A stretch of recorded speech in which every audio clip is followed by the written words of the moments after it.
Well, nako, eto na. Tila nagbabago po yung tunada po ng ilang mga kongresista po ngayon, ano? Towards Vice President Sara Duterte po, ano? Mga kabida. Dati po, palaban eh. Against the Vice President, ano? Lalong-lalo po sa issue po ng impeachment po, ano? Mga kabida, ngayon, iba na pong tunada. Okay? Matapos pong magdeklara po, ito pong si Vice President Sara Duterte, ano? Sa kanyang intention po to run for president, ano, sa 2028 presidential election po, ano, bida. Isa po sa mga tila naobserba po, ano, na nagbago po ng kanyang tono, ito kung si Senior Majority Floor Leader diyan po sa House of Representatives at kongresista po ng Iloilo po, ano, Lawrence Defensor po, mga bida, ano. Kamakailan lang po, iba yung kanyang sinabi po, ano, patungkol ho sa impeachment po ni VP Sara, ano, mga kabida. Kailangan daw itong matuloy, Pero ngayon, iba. Okay, sabi po niya dito sa kanyang sinabi, ano, mga kabida, tama lang daw, advantage, yung pagdeklara po ni Vice President Sara Duterte, ano, na tumakbo bilang Pangulo po ng Pilipinas, ano po, okay, last February 18. Okay, dahil unang-una po, wala pa pong formidable opponent, ano? Ito hong si VP Sara, kahit na po sa hanay po ng administrasyon, ano? Or sa third force, mga kabida. Okay? At inamin pa po niya, ano? Na may mga probinsya daw, okay? Kung saan po, meron pong mga politiko, ano? Na close sa kanya.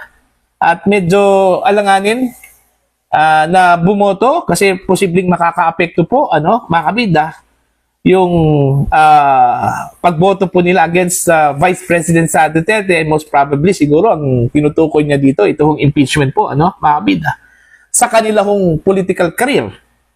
Okay? Ito, pakinggan muna natin, ano, itong si Congressman Lawrence Defensor po, ano. Ito po ay balita, clip lang po ito, ano, mga kabida, mula sa UNTV. Okay? Iko-courtesy lang po natin itong UNTV po dito, ano? Okay? Para po sa ating reaction po, mga kabida. Narito po. Yeah, the reality is the Vice President is doing very well in terms of her ratings. And there are provinces and regions that are very close to the Vice President. Maapektuhan sila kung sakaling bumoto sila against the Vice President. We cannot discount that possibility. And we also have to take into consideration na malapit na ang 2028. It becomes an advantage for her because the administration and or a third force is nowhere to be found. Walang matatag na posibleng tumakbong presidente laban kay Vice President Sara.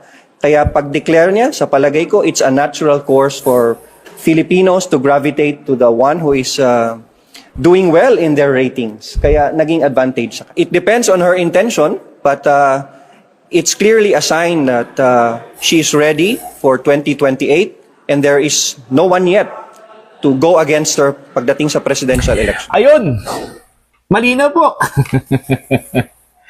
The Vice President is ready, ano, para ho sa 2028, mga kabida, no? So, inamin po ni Congressman Lawrence Defensor na handa po ito hong si Vice President Sara Duterte para ho sa kanya hong presidential bid, ano, sa 2028 presidential election po, ano, mga kabida. Ang hindi ko lang talaga ma-imagine po, yung sinabi po niya, mga kabida, na marami hong mga probinsya, no, na close sa kanya at may mga politiko na medyo alanganin doon ho sa pagboto dahil baka posibleng makaka-apekto daw doon sa kanilang political career, ano, mga kabida.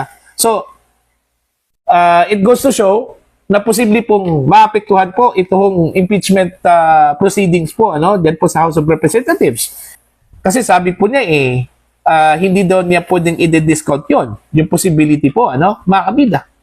Kaya siguro nahihirapan po itong House of Representatives, mga kabida, no, na makuha po itong 1/3.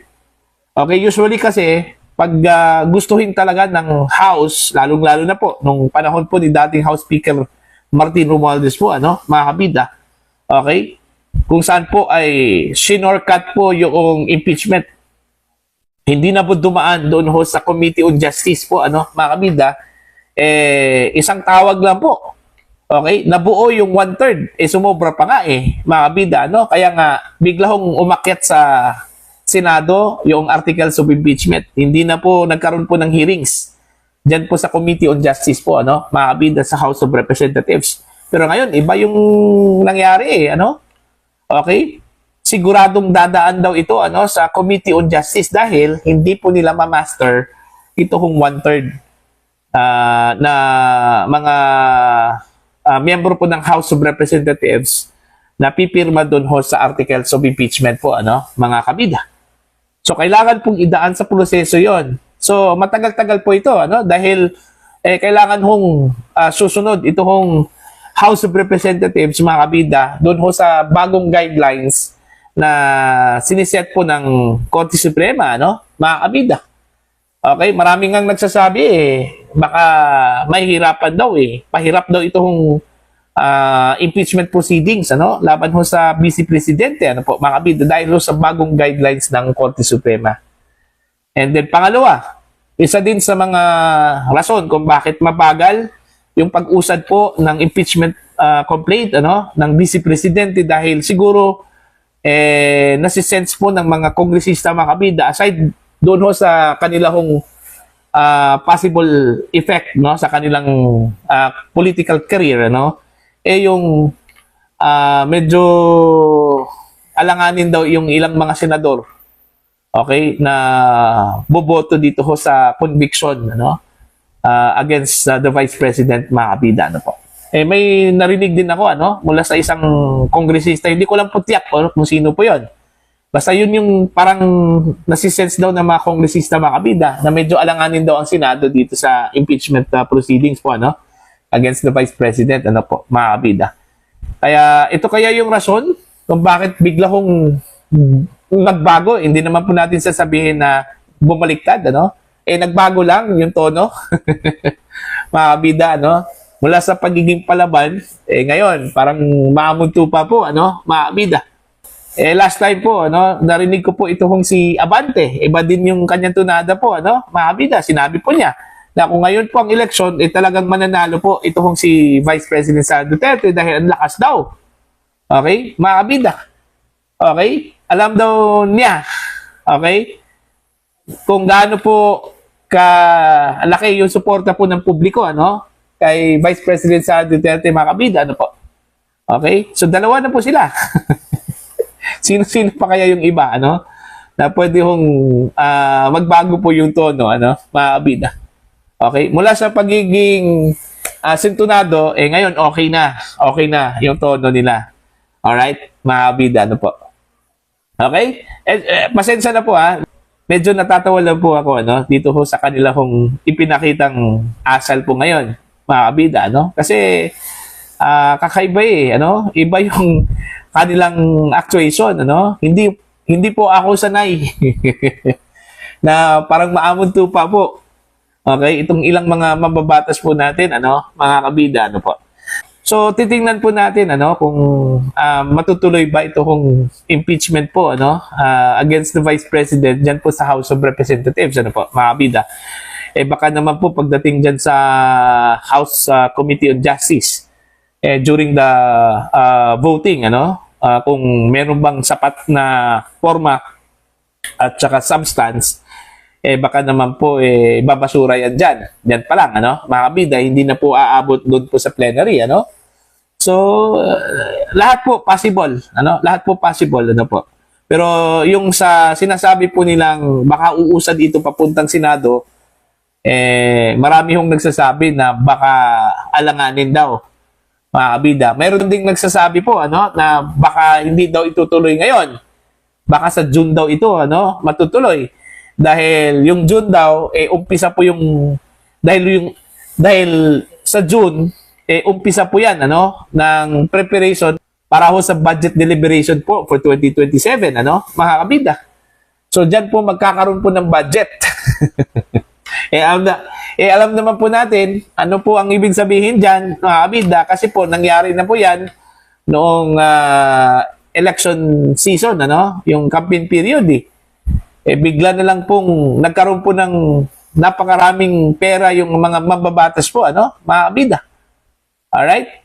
Kaya nga, may mga mababatas po na umamin eh. Kaya daw sila pumirma sa impeachment po ni Vice President Sara Duterte dahil kung hindi daw sila pipirma, wala ho silang budget para ho sa kanilang distrito.